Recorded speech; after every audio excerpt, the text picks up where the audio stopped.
یہ 40 دن تک چلنے ہیں ساتھ تو آدھا ہونے چاہیے. سب سے پہلا ادب یہ ہے کہ آپ کے موبائل فون یا تو بند ہو یا سائلنٹ ہو. ٹھیک ہے. دوسرا ادب یہ ہے کہ کلاس میں آپ نے آپس میں بات نہیں کرنی اللہ کہ استاد ہی آپ سے کہے کہ آپ آپس میں بات کرو. جیسے میں نے کہا تھا کہ 2 منٹ کے لیے بات کریں, آپس میں بات نہیں کرو. سوال کرنے ہاتھ کھڑا کریں, سوال کریں. اچھا, جب آپ سوال کریں گے تو سوال کے جوابات میں آپ کو کچھ میں اشارے کروں گا. یا تو وہ سوال ایسا ہوگا کہ جو بہت ارجنٹ ہوگا اور اس کا جواب میں آپ کو اسی وقت دے دوں. ٹھیک ہے. یا یہ ہوگا کہ اس سوال کا جواب میرے لیکچر میں آگے خود آ رہا ہوگا تو میں آپ کو اس طرح کا اشارہ کروں گا. کس طرح سب کرے اس طرح. اس کے پیچھے واقعہ میں سناتا ہوں. واقعہ کیا ہے کہ ایک شخص تھا, وہ جھوٹی گواہی دے, پیسے لے کے جھوٹی گواہی دے دیتا. تو وہ اتنا ماسٹر ہو گیا تھا کہ ایک بندہ ہے, اس نے کہا پیسے لے لو, چلو گواہی دے دو. اس نے کہا چلو درجن سیکھ سر. وہ جب گئے تو جج نے کہا کہ اچھا بتاؤ کیا ہوا, گواہی دے. اس نے کہا اس بندے نے چوری نہیں کی ہے, یہ بندہ تو میرے ساتھ تھا جس وقت آپ کہہ رہے ہو کس نے چوری کی ہے. جج کو شک ہو گیا کہ یار جو بھی چور ہوتا ہے یہ اس کے ساتھ ہوتا ہے اور یہ آتا ہے گواہی دینے. جج نے کہا کہ اچھا بتاؤ اس میں کیا چیز چوری کرنے کے الزام. اب اس نے تو اتنا ماسٹر ہو گیا تو جلدی جلدی میں یہ بھی نہیں پوچھا کہ کیس کیا ہے, کیا چوری کیا ہے, کیا نہیں کیا. تو یہ پریشان ہو گئی کہ ابھی میں کیا ہوں. خیر ضعیف ہو گئی. اس نے کہا جج صاحب اس میں یہ چیز چوری کرنے کے الزام ہے جس کا سائز یہ ہے. وہ کھڑا تھا تو آپ سوچ کے یہ سائز. جج نے کہا شرم کرو, تم کو شرم نہیں آتی, جھوٹی گواہی دیتے ہو. اس میں تو ایک مرغی چوری کرنے کے الزام ہے اور اتنی بڑی مرغی آج تک آپ نے دیکھی ہے. اس نے کہا جج صاحب صبر کرے, میرا دوسرا ہاتھ ابھی آ رہا ہے, میرا دوسرا ابھی آ رہا ہے. تو کبھی آپ سوال کرو گے وہ جواب میرے لیکچر میں آ رہا ہوگا تو میں کیا کروں گا, اس طرح کا اشارہ کروں گا. یہ سیکھ لیا آپ. ٹھیک ہے. گھر میں آپ چلے جائیں, آپ ابو کو بتائیں کہ بھائی یہ اس طرح. کوئی آپ سے پوچھے نا, جو شادی شدہ افراد ان سے بیوی پوچھے جی رہے کہاں آتے ہیں آرام سے, تو آپ یہ جواب ابھی آ رہے. اور کبھی یہ ہوگا کہ وہ جواب صرف آپ کی ذات سے ریلیٹڈ ہوگا. ٹھیک ہے. اس کا باقیوں سے کوئی لینے دینا نہیں ہوگا. فرض کر لے بھائی ہمارے حسن صاحب ایک ہے کہ سر میری شادی نہیں ہو رہی, میں کیا کروں. سوال کریے. اب شادی سے تو باقیوں کا لینا دینا نہیں ہے, جن کی ہو گئی وہ کیا کہہ گیا. تو میں ان کو کہوں گا اس طرح اشارہ کروں کہ میں آپ اور آپ کا سوال, یعنی اس پہ ہم اکیلے میں بات کریں. ٹھیک ہے. میرا نمبر واٹس ایپ ہے, آپ کو دے دوں گا. گروپ میں آپ پوچھ سکتے ہیں, یا اکیلے میں پوچھ سکتے ہیں, یا ای میل کر سکتے ہیں, یا پرچی لکھ کر دے سکتے ہیں, یا نماز کے بعد بیٹھ جائیں گے. تو اس کا کیا مطلب ہے, میں آپ اور آپ کا سوال. بعض اوقات لوگ سوال کرتے ہیں کلاس میں اسی ٹائم پاس کے لیے کہ ٹیچر دوسری جگہ چلا جائے, تو ہم آپ کو دوسری جگہ نہیں لے جائیں گے. جو بھی آپ سوال کرو گے جو باقیوں کا جس سے لینا دینا نہیں ہوگا تو میں اس طرح. اور کبھی ایسا ہوگا آپ سوال کرو گے اس کا جواب مجھے نہیں آتا ہوگا, انسان تو کمزور ہے نا, تو میں کہوں گا کہ مجھے ابھی نہیں آ رہا ہے اس کا جواب, میں اپنے استادوں سے پوچھ کے کتابوں میں دیکھ کر آپ کو جواب دے دوں گا اگلی کلاس میں. تو اگلی کلاس میں پھر دے دیں گے. ٹھیک ہے انشاءاللہ. تو یہ کلاس کے آداب. اچھا ایک کیا بات میں بتا رہا تھا جو میں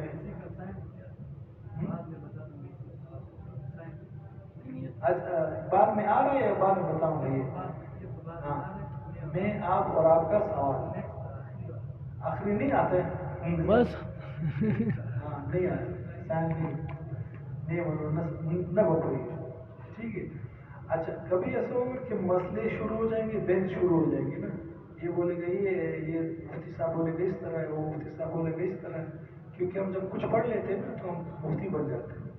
4 ماہ لگا کہ اس پھر اڑنے لگتے ہیں, 6 روزہ لگا کے اڑنے لگتے ہیں, 40 دن کا کورس کر کے پھر وہی کا انتظار کرتے ہیں کہ وہی کب آئے. تو 40 دن پڑھنے کا آپ نے یہ مت کرنی کہ میں نے اپنی اصلاح کرنی, کسی میں فتوی نہیں لگانے.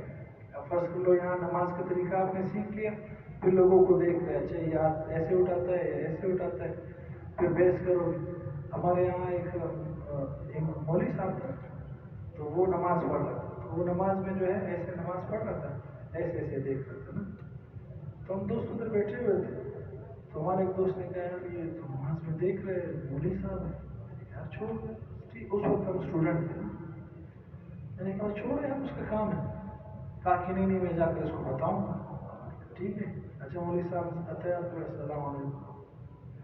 مولوی صاحب السلام علیکم. وعلیکم السلام. مولوی صاحب ایک مسئلہ پوچھنا. جی کیا مسئلہ ہے؟ کہا کہ نماز میں ادھر ادھر دیکھنا کیسے ہے؟ اس نے کہا ٹھیک نہیں ہے مکروہ ہے. مولوی صاحب نے جواب دے دیا کہ مکروہ ہے. اب اس کو اٹھ جانا چاہیے تھا کہ مسئلہ تو اس کو پتہ ہے, عمل صرف نہیں کرتے. تو اس کو کیا بولتے ہیں تو کیوں بول یعنی تو کیوں دیکھ رہے. ہم لوگ بیٹھے ہوئے ایک آواز آئی تو پڑی تو اٹھ ماتے رشے بڑے اٹھ. سو بیچارے کو تپڑ مارا وہ آپ کی بیٹھ گئے نا, اور تعلیم چل رہی تھی. اچھا مولوی صاحب نے اپنی باقاعدہ نماز پڑھی اور اس کے جوتے اس طرح پڑے ہوئے تھے.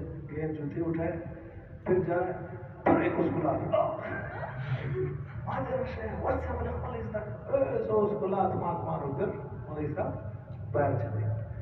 تو آپ نے ایسا نہ ہو کہ کل مولوی صاحب کو دیکھ رہے کہ مولوی صاحب نے آپ ایسا باندھا ہے یا ایسا باندھا ہے ادھر ادھر دیکھ رہے. آپ نے اپنی اصلاح کرنی ہے.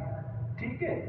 کسی پہ فتویٰ نہیں لگانا ہے یار, اور کسی سے بحث بھی نہیں کرنی کہ بھائی ہم نے تو اپنا تو 40 دن کا کورس کیے بھائی, ہم تو ایسے ہم نے یہ پڑھے فلانا مفتی سے یہ سنا, یہ نہیں کرنا. سمجھ میں آ رہی بات؟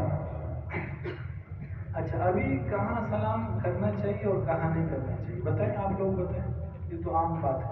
کہاں سلام کرنا چاہیے کہاں نہیں کرنا چاہیے, کہاں نہیں کرنا چاہیے یہ بتائیں. ایک بڑا جگہ ہو جدھر مطلب تھوڑا سا لوگ بزی ہو, ادھر خاموشی سے اگر سیٹ ریپیٹ کیا تو ٹھیک ہے, اگر بعد میں موقع دینا مطلب دینی مجلس چل رہی ہے جیسے کہ ہماری چل رہی ہے. ٹھیک ہے. سب منہمک ہے, سوچ گئے, بات سن رہے, تو وہاں آ کے زور سے سلام کرنے کی ضرورت نہیں. آ کر خاموشی سے بیٹھ جائے. جب آپ زور سے سلام کریں گے تو ہماری پاکستانی قوم ہے, پاکستانی قوم میں دو خصوصیتیں بہت زیادہ ہیں, ایک جگاڑ کی اور ایک تجسس کی. ایک کس کی؟ جگاڑ کی اور ایک تجسس کی. تجسس ہماری قوم میں اتنا زیادہ ہے کہ کوئی بندہ جب آ جاتا ہے تو پوری کلاس والے اس کو دیکھتے ہیں. ہاں عبد الواحد صاحب, عبد الواحد میں واحد الرحمان. تو کیا ہوتا ہے کہ کوئی بھی آ جاتا ہے سارے لوگ اس کو دیکھتے ہیں, ایسے دیکھ رہے ہوتے ہیں. جب وہ بیٹھ جاتے ہیں پھر واپس استاد کی طرف متوجہ ہوتی ہے. اسی طرح ہوتا ہے یا نہیں؟ اتنا تجسس, کوئی آئے کوئی جائے, کوئی اٹھے کوئی بیٹھے, آپ نے ادھر ادھر نہیں دیکھنے, اپنے استاد کی بات کی طرف متوجہ ہو رہے ہیں. ٹھیک ہے. اب آپ کی پریکٹس ہے, ابھی وہ آ رہے کسی نے بھی نہیں دیکھی, آپ نے کسی نے بھی نہیں دیکھی. یہ آپ کا پاور آف فوکس ہے. میں اس پہ آپ انشاءاللہ بات کروں گا کہ فوکس کو کیسے مضبوط کیا جائے. آج کل سب 21 سینچری میں سب سے بڑا چیلنج یہ ہے کہ فوکس ہم نہیں کر پا رہے کسی چیز کو, ہر چیز کی طرف ہماری توجہ فوراً چلی جاتی ہے. تو کوئی بھی آئے, آپ نے ثابت کرنا ہے کہ یار آپ ایسے بیٹھے ہوئے کہ آپ کو کوئی احساس ہی نہیں ہے کہ کوئی آئے, تب ہم سمجھیں گے کہ بھائی واقعی یہ طلب لے کر آئے. اچھا, اور دوسرا جگاڑ پاکستانی قوم بہت زیادہ کرتی ہے. تو جگاڑ کیسے, اس کا ایک سٹوری سناتا ہوں پھر ختم. 3 انگریز تھے, چلو اذان کا جواب دو پھر